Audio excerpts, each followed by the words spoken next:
கிறிஸ்துவுக்குள் மிகவும் பிரியமானவர்களே, இயேசு கிறிஸ்துவின் நாமத்தில் உங்களுக்கு என்னுடைய அன்பின் வாழ்த்துக்களை தெரிவித்துக் கொள்கிறேன். பிரியமானவர்களே, பூரண சமாதானத்தை ஆண்டவர் உங்களுக்கு தருகிறார்.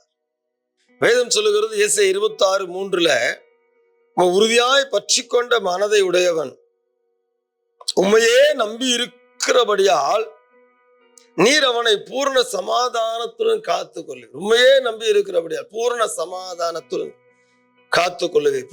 பூரண சமாதானம். என் அன்பு தேவஜனமே, கர்த்தருடைய பிள்ளை, அநேக வாழ்க்கை சமாதானம் இல்லைல்ல,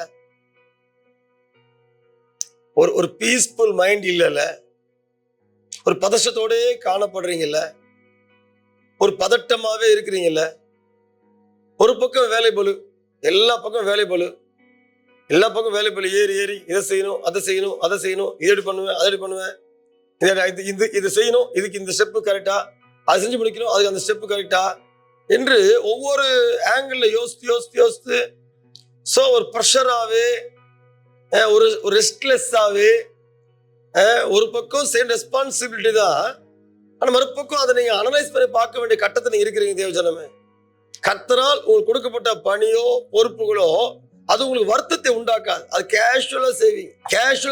கர்த்தரால் கொடுக்கப்பட்ட எந்த பணியா இருந்தாலும், உங்க திறமை தாளந்து உங்களுக்கு கர்த்தரால் வாய்க்கப்பட்ட பணி எந்த பணியா இருந்தாலும் கேஷுவலா செய்வீங்க. பட் உங்க பணி உங்களுக்கு வருத்தமா இருக்குதுன்னா, அந்த பணி கர்த்தரால் கொடுக்கப்பட்ட பணியா, அது உங்கள் பணிதானா, இல்ல காலத்தின் கட்டாயத்தினால, சிச்சுவேஷனால, சூழ்நிலையால நீங்களே அந்த பணியை உருவாக்கி கொண்டீர்களா? என்னைக்கும் ஒரு காரியம் வருத்தம் இல்லாம இருக்கும். வருத்தம் உண்டாச்சுன்னா பின்னால கொஞ்சம் யோசிச்சு பார்க்கணும், இதுல தேவ சித்தம் இருக்குதா, கர்த்தர் கூட நடத்துறாரா? அப்படி இல்லைன்னா சமாதானம் கேடும். பணி செய்வீங்க, கண்டிப்பா செஞ்சு முடிச்சு அதுல பலனை பார்த்தான ஓடுவீங்க. ஆனா அந்த பணிக்கு நீங்க செய்யற எஃபோர்ட் நிறைய, பட் எஃபோர்ட்டுக்குரிய கால்வாசில பலன் கிடைக்காது. ஏதோ செஞ்சு முடிப்பீங்க, பட் அது ரிசல்ட் பார்க்க முடியாது. ஒரு பீஸ்ஃபுல் மைண்ட் இருக்காது, சமாதானமா இருக்காது. சோ முதல்ல உங்க பணிகளை சீர்தூக்கி பாருங்கள். சமாதானமற்ற நிலைமைக்கு அது ஒரு காரணம். இன்னொரு கேங்க இருக்கிறாங்க, யாராவது பேச மாட்டாங்களா, ஏதோ பாயிண்ட் பிடிக்கிறது, நான் சமாதானத்தை நாடுறேன், அவங்களும் சண்டைக்கு எத்தனை படுறாங்க. 120 சங்கீதம் கடைசி வசனத்துல சமாதானத்தை பகைக்கிறவர்கள், நான் சமாதானத்தை நாடுகிறவன். சோ இந்த பகைக்கிறவங்க பேசும்போதே யுத்தத்துக்கு எத்தனை படுறாங்க.